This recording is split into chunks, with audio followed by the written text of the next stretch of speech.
So if you play Jazzmaster and your strings pop out of place, or if you use the vibrato and you feel like it doesn't bend as in tune as you'd like, or there's too much friction, this is for you. Super excited to check it out. Let's open it up.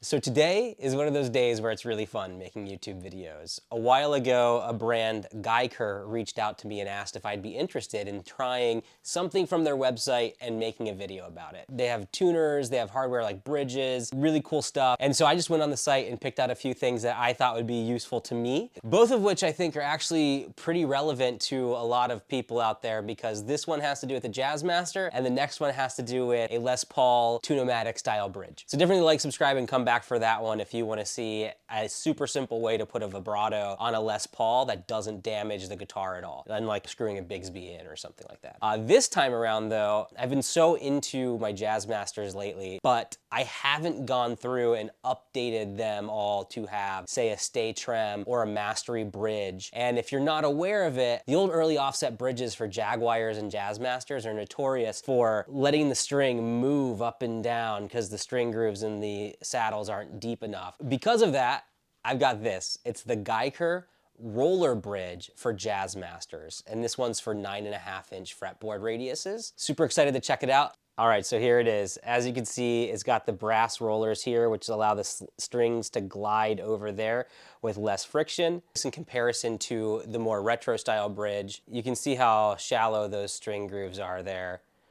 You can adjust the height of the bridge so you can get the right action on your neck, and then you can also adjust the intonation using the springs and screws like you can on most bridges. So it's got these set screws here on the bottom that allow you to adjust the height, which adjusts your action. You just change it with the hex key that they provide, and you can use a Phillips head screwdriver here to adjust the intonation on your strings. All in all, I'm curious about three things. One, can this just drop right into any Jazzmaster? So I've got a Squier Jazzmaster, a J Mascis. I've got another Squier Jazzmaster. I've got the Made in Mexico Player 2. I've got an American Jazzmaster. It's the American original. And then I actually have my Trent guitar, which also has a Jazzmaster style bridge. And then I also have a 1965 Jazzmaster, so a retro one to check out as well. You'll notice if you look at these two things side by side, the post that comes down from the base plate of the bridge, the diameter of the Guyker one is a little thicker than the diameter of the Fender one. Another thing I'm interested in understanding is if you look at the height of the Guyker between the top of the saddle and the base plate, much taller on the Guyker with the rollers than the traditional Fender style. But if you look at the way the set screws are set, you can get roughly the same height pretty easily. So I'm interested in how universal they are, both in terms of the height and the width of the base plates. So will this fit pretty universally into any Jazzmaster posts that are already installed on the body? And then will the height this way work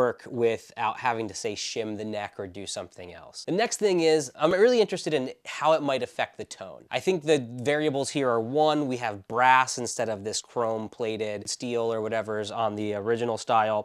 We also have thicker diameter posts that come out of the bridge plates. I don't know if you can tell that from here, but when you put the retro style bridge in the post hole, you can see it wiggle back and forth, and that kind of allows it to rock.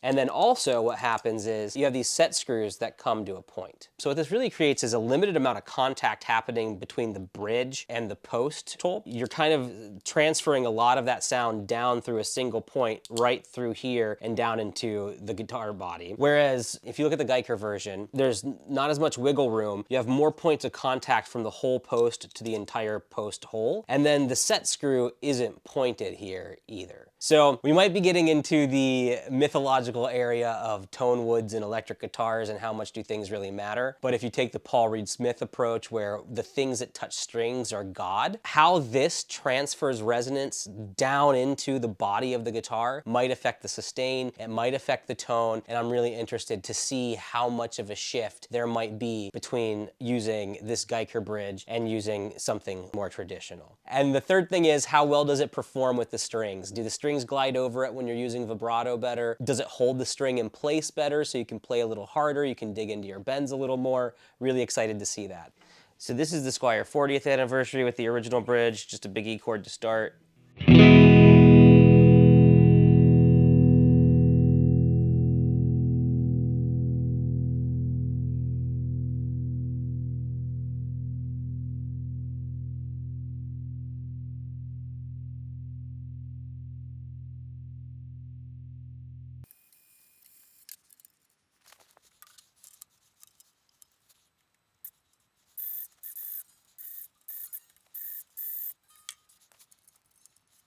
All right, so now we got the roller bridge in here. Let's give it a really big E chord.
All right, so listening back, there's definitely a little bit of a difference. It felt like a little bit brighter on the Guyker Roller one. And then I also noticed that the vibrato felt a little bit smoother like you'd expect. So I think the rollers really are making a little bit of a difference in how the vibrato works. So let's talk about this. Honestly, I heard a little bit of a difference both in the tone and in the way the vibrato worked. The sustain, I think, sounds about the same. Maybe it's so hard to know because maybe I hit the strings harder or something like that, but they both kind of had the same sort of general length, and I don't think it affected the sustain as much. So yeah, I'm planning on leaving the roller bridge on this guitar for now. It's kind of cool. I'll keep playing around with it. So if you have a Squier Jazzmaster or a Fender Jazzmaster and you want to just get a little bit more smoother vibrato with a little bit better tuning stability and the strings staying in place a little bit better, this is a viable option. It's pretty cool. And so the only thing I would note is that for certain guitars, your mileage may vary. You might have to shim your neck or do something to bring the string height up a little bit to get the right action out of your guitar with this.